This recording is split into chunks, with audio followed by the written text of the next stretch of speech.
If you've ever wondered who I was before rewriting out loud, just know I didn't become this version of myself gently. Welcome to Rewriting Out Loud, where real life, real growth, and real rewriting happens out loud. I'm your host, Imani, and this is a space for mothers and women healing, growing, and rewriting themselves through real life. So a few people who've been listening to the podcast told me that I sound like I already have everything figured out. And baby, that caught me off guard because honestly, I do not. I do not have it all figured out. And I'm really out here figuring life out in real time. I'm learning, unlearning, healing, making mistakes, and trying again. All while still being a mom and handling everything else that life keeps throwing at me. Because believe me, life is throwing shit at me. So today I wanted to let y'all in a little deeper in my life. I wanted to talk to y'all about who I was before we write out loud, what happened along the way, and why I needed to create this space just as much as anybody else listening to it. So this isn't going to be every chapter of my story, but these are chapters that help shape the woman that you're listening to today. And I know it may be hard to believe, but I was not always this guarded or rough around the edges. I used to be really soft, like a really soft kid, a really girly girl. I was happy, always smiling, always showing love, always trying to hug everybody. I had a big heart, and I kind of still have my big heart now. You just don't see it unless I really, really fuck with you. I was sensitive, very sensitive. I'm still low-key am sensitive. I was affectionate and honestly just a really, really, really sweet soul. Really sweet soul. But instead of that softness being handled with care, it was treated like I was too sensitive for life or like I was doing too much, right? I remember being made to eat dinner alone on top of newspaper because I was a messy eater. And to this day, I'm still a messy eater. No matter how careful I try to be, I'm going to drop something. I'm going to spill something. So that's just who I am. But I remember being a messy eater, sitting on top of a newspaper, eating alone. I remember not being included when my cousins or siblings were playing or hanging out because I was considered a crybaby or I was too sensitive. Like, yes, they wanted to play tag in the dark. A bitch was scared of fucking dark. So, I mean, I low-key am still afraid of the dark, but it is what it is. That don't mean exclude me because I'm afraid of the dark. Turn the damn lights on and let's play with the lights on. Anyway, when things like that keep happening to you, though, you start learning lessons about yourself before you are even old enough to understand what those lessons mean. I learned that my feelings made people uncomfortable. I learned that being soft could get me embarrassed. And I definitely learned that having a big heart could get me bullied and then have it explained to me in a way of tough love. You know how families be like, oh, toughen up, blah, blah, blah. But eventually I stopped showing people the parts of me that they kept making fun of. I started building a version of myself that could take a joke, act unbothered, and pretend things didn't hurt even when they did. So my rough exterior became my protection. It was never my personality. Never was it my personality. Don't confuse it. But once I learned that being soft didn't always feel safe, I started learning how to depend on myself instead. You know, I went into survival mode before I even knew what survival mode meant. And people always tell me, you know, you're so easy to get along with. And I used to see that as a good thing until I realized that some of it came from learning how to read a room and become whatever version of me felt the safest in that room at that time. And you know, my mom always been tough on her kids, right? Because life is hard. And now that I'm an adult, I definitely understand why she was the way she was. She had to go into survival mode young. She had to grow up fast as well. So I'm not saying any of this to tear her down because I love the hell out of my mama and I would do anything for my mama.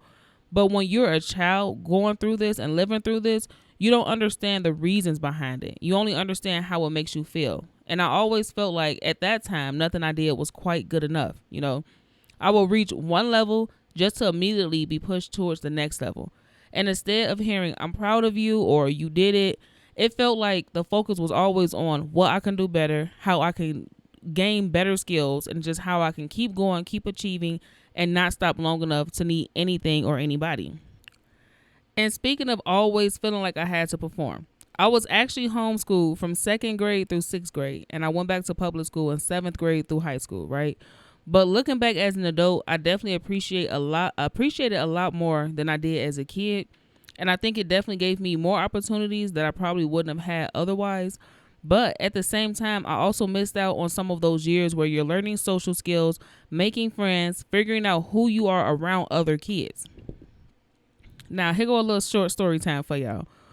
My mom was always serious about grades, right? She wanted A's and B's. She would accept a C only if she knew that you gave it your everything that you had, and like that's just what you came out with, still a C. And I mean, you had to actually do your damn best and still come out with a C. But D's and F, baby, absolutely fucking not. My mama was not accepting no D's or no F for sure. Like, for sure, she was not going to accept that. And I remember one particular day, I had a test coming up, right? Me, my cousin, and a few other kids, my mama was homeschooling. We were all studying in my room, and I knew I wasn't going to pass that test. Like, I knew I wasn't going to pass the test because my studying skills has always been poor. Like, even to this day, I don't study for stuff. I just go take the test, and if I pass, I pass. If I fail, I fail. But me knowing that I was already going to fail this test, right, I wrote down all the answers beforehand. And somehow I convinced my mama to let me take the test in my room. She must have been having a good day that day, because normally it's like, no, it's like a proctor's exam. Like, you are not taking this test nowhere but in front of her. But the Lord was on my side. I was able to take my test in my room. And while we were all in my room studying before the test, I showed my cousin the answers, right? Now, let's fast forward to the test getting graded. And somehow, I'm the only one who passed. Not somehow, we know how I passed. I cheated. But why my snitching ass cousin is going to tell my mama that I cheated and I had all the answers already? Baby, when I tell y'all my mama came upstairs doing a full-blown shakedown like I was in jail, she was searching hard, opening drawers, moving stuff around. And you know what? I just knew my life was over. I knew that, you know what? My life just flashed before my eyes, right? So what nobody knew, though, before all of that happened, I already knew my mama. My mama always say, know the dogs in your camp. I know my mama. I know how she gonna operate. I know if she found out I cheated, she was gonna come up there looking for the evidence, right? So before the test got graded, before I went downstairs to turn in my test, because the homeschooling, we had a 2-story house. The homeschooling area was downstairs in the back, and my room was upstairs, more towards the front though. And before I went back downstairs, I had ripped that paper up into so many tiny pieces, and then I balled it up and shoved it deep inside of the trash can. And I made sure it was underneath everything else, right? She never found it. I ended up being the only one that passed the test. Didn't get in trouble that time. But looking back now, I laugh at it because I really thought I was about to pass out while she was searching my room for it, because my mama will go through trash, baby. My mama do not care. If she want to find something, she will find it. She will find it. She don't care about throwing all that trash out on the floor and going through it. And then she will make you pick it up. Yes, my mama, I love my mama, but my mama is that type of parent. She's very old school when it comes to raising kids. And, and when it comes to education, oh my God. My mama do not play when it comes to education. And I've always said she was a tough teacher, but your kid will learn. Even to this day, she's very tough when it comes to education, but your kid will learn. Anyway, back on track. But that story also reminds me of how much pressure I felt to get things right. Failing never felt like an option. Like, you cannot fail. You cannot get it wrong. And the older I get, the more I do appreciate my mom being tough on me, because it prepared me to survive life. But the kid me didn't see it that way. Kid me just felt the pressure to always get it right, to always be perfect, to never fail at anything that you do. I remember there were times when if we didn't do something right by my dad's standards, he would always tell us that we weren't worth a penny. And at the time, I didn't fully understand what that meant. I used to always ask my mom, like, what is he talking about? What does that mean? And she never told me what it meant. She's always just be like, that's your daddy, like, or don't pay attention to what your daddy's saying, just ignore it. But now that I'm an adult, I do think hearing things like that affected how I saw my own worth, whether it was intentionally or unintentionally. When you say certain things, you can't take words back. And that's why everybody always say, be careful what you say when you're angry, because you're shaping people to believe certain things about themselves. You're shaping them to just not feel worthy, Sometimes all it takes is one reminder to get you through the day. The Rewriting Out Loud affirmation and quote cards were created for women learning how to pour back into themselves while navigating real life in real time. Little reminders, little encouragements, little moments of peace. You can shop the full card collection now on the Rewriting Out Loud website at rewritingoutloud-shop.fourthwall.com. Now back to the show. There were times when I was forced to do things I didn't want to do, right? Like, because I was homeschooled, my mama had to make up that gym class, right? So she had me learn how to swim, learn how to bowl. She had me learning the flute that I can no longer play, but I used to be really good at it. She tried to teach me how to play the guitar, but I could never keep up with those picks. Like those, she used to buy me 1,001 of those things, and I could never keep up with them.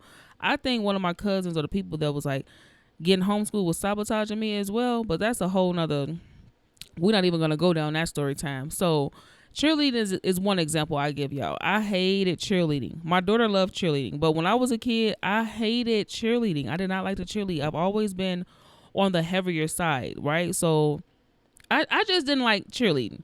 But because my sister liked it and she convinced my mom that I should do it, then guess what I did? Cheerleading. Exactly. I did not want to do cheerleading at all. Like, out of all the stuff she put me in, that was the worst one. I hated. I hated doing that.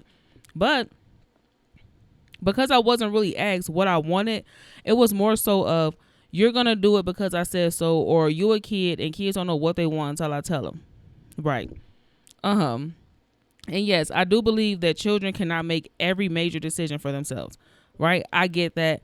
I don't let my kids make major decisions for themselves. But I believe that experiences like that taught me not to trust my own judgment. Right. Because if you can't even let me pick what I want to do for an extracurricular activity, something so small as that, how am I going to trust myself to make a big decision or something, right? So it taught me that what I felt at that time could be overridden at any moment, right? That somebody else probably knew me better than I knew myself. And when you grow up questioning your own voice, you become more likely to search for validation in other people. When you don't fully trust your own voice, being chosen by somebody else can feel like proof that you matter, right? When you spend a lot of your life feeling unseen, attention from anybody or anywhere can feel a lot like love. And my family we've never really been what people would consider a close-knit family, a traditional family. We always done our own thing, and there's been a lot of judging, comparing, and keeping things beneath the surface. Now, some of my family may agree with me and some of them may not, but this is my truth and this is how I experienced it. And I know my parents love me. I don't question that at all. I do not question that because I know for a fact that my parents love me. But love was not always shown in the way that I needed as a child, right? When we're talking as a child, we're talking about little Imani. We weren't always the type of family to constantly say, I love you, or hugging one another or spending time with each other just because we enjoyed spending time with each other. Some of us are working on that now because we're grown and we're trying to rewire things that we learned consciously and unconsciously. And again, I'm not attacking my mama, and I'm not saying she didn't do her best, because she definitely did the best she could with what she had while raising 3 kids and being everything for everybody else, because she definitely was. But when you spend a lot of your time feeling unseen, then attention that you do get from outside will definitely start feeling like love. You're going to misinterpret that as love and like you matter, like I said earlier. And so that brings me to the father of my children. And I was 16 when I met him. He was 21. I know. Saying that out loud now, that 4 to 5 year difference definitely carries a completely different weight. Like, it's definitely heavier to me now than it was then. And it wasn't about the age. It's not just about him being 21 and me being 16, because mentally, emotionally, and maturity wise, we were in completely 2 different places. And I was very naive at that age. Already have low self-esteem, already not knowing who I am, questioning who I am, and just needing attention at that time, needing to feel seen. So that all of that mixed together was just bad. It was just shouldn't have happened, but it is what it is. I don't regret my kids at all. But by 17, I was pregnant, right? By 18, I had my first child. So 2 years later, I gave birth again, at 20 with my second kid. And looking back now, I definitely see how I was still a child making adult decisions or trying to make adult decisions. And then becoming a young mother, trying to raise children while still growing myself, still trying to figure out who I am. And again, like I said, I do not regret my children. I don't, because they planted the seed that made me realize I wanted more out of life. But I didn't really have time to water that seed because I had 2 children dependent on me. And I wasn't receiving help from their father. I still don't receive help from their father. And I don't complain about it because at the end of the day, it takes 2 people to make a kid. And I chose to have those kids. So that means I chose to take on the full responsibility of raising these kids.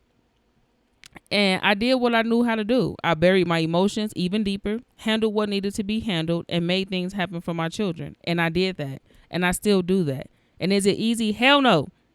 Hell no, it's not easy. This shit is so hard. But in some ways, this is exactly what I have been prepared for my whole life. Handling hard situations, pushing through, and figuring things out whether I felt ready or not. And my mom has been one of my biggest supporters since becoming birth. Since giving birth, since becoming a mother, my mom has been my biggest supporter. And even with that support available, I still struggle to ask for help. A part of me just feel like these are my kids, therefore they're my responsibilities. But then another part comes from what I learned early on. And sometimes when you ask for help, your business gets repeated to anybody that's willing to listen. Anybody with a listening ear, they gonna know your business. Sometimes people throw their help out or give you help just to throw it back in your face. And sometimes the help comes with hidden expectations that I'm not with. I'm not with all of that shit, right? So I became an adult who would rather figure everything out alone. I would genuinely rather help somebody else than ask somebody to help me, because when I help you and I'm genuinely helping you, I know it's coming from a pure place. I don't want it back. I'm not going to throw it back up in your face. I don't have hidden expectations. I'm just helping you to help you. But constantly being that person who handles everything came with a cost for sure. It comes with a cost, because somewhere between raising my children, surviving, working, and always being the person everybody could depend on, I stopped knowing who I was outside of being needed. If you've been enjoying the conversations on Rewriting Out Loud, then you'll probably connect deeply with the books too. The Rewriting Out Loud collection includes books written for women navigating healing, growth, motherhood, identity shift, and rewriting in real time. You can shop all paperback books now on the Rewriting Out Loud website at rewritingoutloud-shop.fourthwall.com. Now back to the show. I knew how to be a mother. I knew how to be responsible. I knew how to make a way out of no way. But I did not know how to simply be Imani. And having to grow up so quickly taught me how to function. But it didn't really give me space to learn who I was. Motherhood is about 90% of my identity, and the other 10% was of me being the host for everybody else. And when I say I became the host, I didn't mean I was hosting parties and having people over. No, I've never been a party person. If you know me, you know I've never been a party person. No matter how much time or how much I actually try to force myself to go to parties and be a party person, I'm just not a party person. What I mean is I became the person everybody could come to, right? I made room for everybody else's feelings, problems, needs, expectations, emotions. And if somebody needed encouragement, they came to me. If somebody needed advice, they came to me. If somebody needed to listen, pour into themselves, or help them feel better, they came to me. But I wasn't making room for myself. I wasn't making room for myself, y'all. And that's honestly, even now, sometimes I feel like people only reach out when they're bored, they need encouragement, or they just need somebody to pour into them. I became so used to being useful that I didn't know how or who I was when nobody needed anything from me. And I already know some of y'all might be listening saying, well, the phone works both ways. You could have picked up the phone and called them. And you absolutely right. The phone does work both ways. And I can absolutely pick up the phone and call some people. But when you've spent majority of your life feeling isolated, being isolated, feeling unseen, you get used to waiting for people to come to you instead of believing they actually want you to reach out to them first. I knew how to survive a life, but I didn't know how to enjoy one. Right? And honestly, it wasn't until I got closer to 30 that I finally started asking myself a question that I have been avoiding for years. Who am I when I'm not being needed? And my mama always said, the closer you get to 30, things should start clicking. So for me, turning 30 wasn't the moment I magically had everything figured out, because I don't have it figured out. But it was just the moment I realized I had spent most of my life becoming what everybody else needed and what everybody else wanted of me, and very little time becoming who I actually was. Very little time pouring and watering into myself. 30 was when I started questioning who I was outside of what I provided. 30 was when I recognized how drained I had become after dealing with certain people. And 30 was when I realized I was pouring into everybody else and nobody was pouring back into me. It became a point I'm pouring from a draining, empty cup. The cup is running on fumes and I'm still trying to pour, doing my best to just pour into everybody else and show everybody else how important they really are and how needed they really are. Right? So 30 is when I started allowing myself to want the softness back, to want that joy back, to just rest without feeling guilty, to want my own identity outside of being a mother and outside of being everything for everybody else, outside of being everybody else's emotional host. 30 was when I started learning that being strong and being soft are not opposites. I can be both. I can be strong and soft, baby. The only problem is, here's the problem. I've worn this armor for so long that even now, trying to navigate through this, I still don't know how to completely put it off. I don't completely know how to take it off. And that's why I called this rewriting out loud. Not because I finished rewriting my story and came back to teach everybody else how to just be this magnificent changed person. That's not why it's called rewriting out loud. I called it rewriting out loud because that's literally what I'm doing right now. You're literally navigating with me. You're hearing me question things, unlearn things, try again, figure out who I am while still mothering, working, healing, and living. I don't have it all together. Please do not think that I do, because I'm telling you right here, right now, I don't have it all together. The only thing is I've just gotten really good at sounding composed while putting the pieces together. Let me say that again. I've just gotten really good at sounding composed while I'm still putting the pieces together. So if you've listened to this podcast and you thought I already had it figured out, I hope this helps you understand me a little bit more.